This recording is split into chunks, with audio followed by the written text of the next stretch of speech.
Hi again, everyone. It's Cupfire Popcorn Fan here, and in this video, what I want to do is, even though I know I did a review with my buddy Sean, but he hasn't uploaded his video yet because he's waiting for his other friend to to do a recording of his own thoughts of the movie, and because of that, the release of his review has been delayed for a little bit.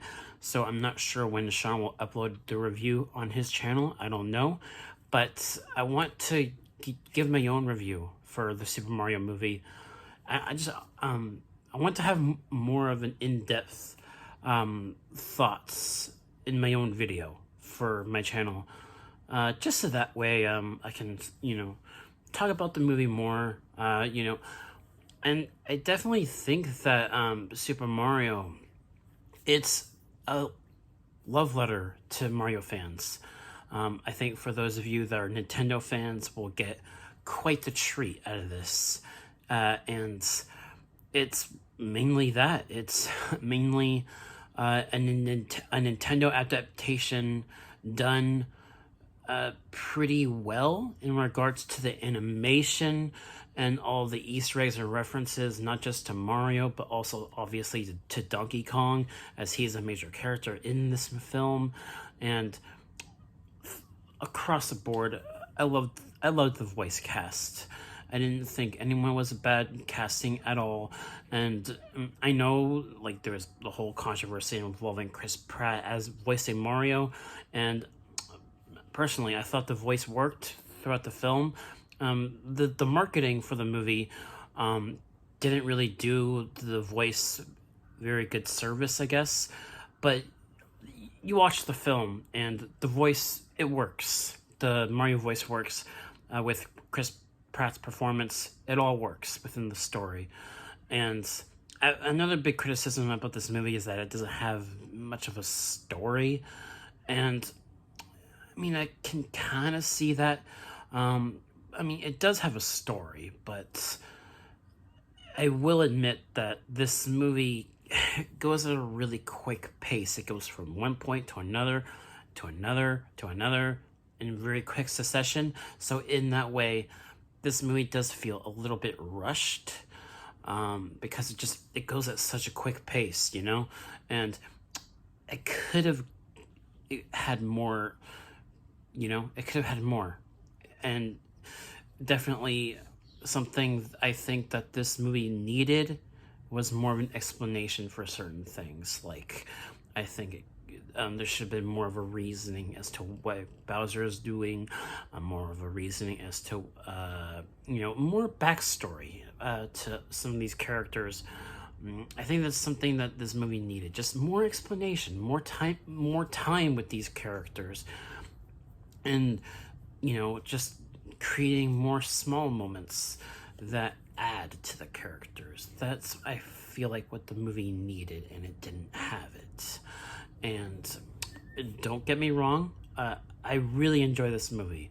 When I did my review with Sean, I gave the movie an A-. Think about it more, I wouldn't say it's an A-grade film. I wouldn't say that. I know, when you guys see my review, I give the movie an A-, but that's just because I really enjoyed it at the time. But the more I think about the movie, the more I, sort of notice more of the flaws. It's a really well animated film. It's beautifully shot. And the world building is probably one of the best aspects of the film too. The Mushroom Kingdom, it looks amazing, and all of those Easter eggs and references to the games are there. And as a big Mario fan, for those of you that don't know, Mario 64 was one of the first Mario games I ever played, next to the original game that was available for the Nintendo Entertainment System. I played that, and some of the other games after that as well. Mario Bros. 2 and 3, especially the third game, Mario Bros. 3, I remember playing that, and references to all that stuff in this film. It was great. And I also think that this movie, I will admit that the ending wasn't all that great to me. Like the end of this movie. I mean, it worked within this with what they were doing, but at the same time, I feel like they could have done something different with the ending. I'm not going to spoil it, but the way a certain thing happens in the third act, they could have done something different, and I don't know. It just didn't work as much for me in the ending. But then also the music. I not the actual score, not the actual score. Um, all of the remix themes from the games, all of that was amazing. I loved hearing it, especially in the end credits. I heard the Good Egg Galaxy theme from Mario Galaxy. I loved that, and also I just yeah. I mean, the actual score is great, but the songs that the licensed songs, Hero, you hear that so many times in so other movies, and Take on Me, another song that I hear constantly in not just movies but TV shows as well. The last video game adaptation we had was The Last of Us, and Take on Me was played in that too. That song is overplayed. Thunderstruck by AC/DC, while I do love that song and I enjoyed hearing it in the Mario movie, it didn't fit within the film. Why should I be hearing an AC/DC film in a Super Mario movie? It doesn't fit. So there's that too as well. And I mean, overall, I mean, I do really enjoy this film. It's an enjoyable film from beginning to end, and it's definitely a movie that a lot of Nintendo fans will appreciate. But because of the short runtime, it's just if the movie feels a little bit rushed, and I will admit to that. And I do think that all the voice cast is really good. I'm the only one character that I feel like the voice wasn't quite my favorite was probably Donkey Kong. I did enjoy the character though. I loved Donkey Kong. I know Seth Rogen voiced him, and I thought he did a good job for the most part. But it was basically Seth Rogen voice, coming off of the character, which is fine. But I feel like that was probably the one voice that didn't quite work for me entirely compared to the others. I loved Anya Taylor-Joy as Peach, and oh my god, Jack Black.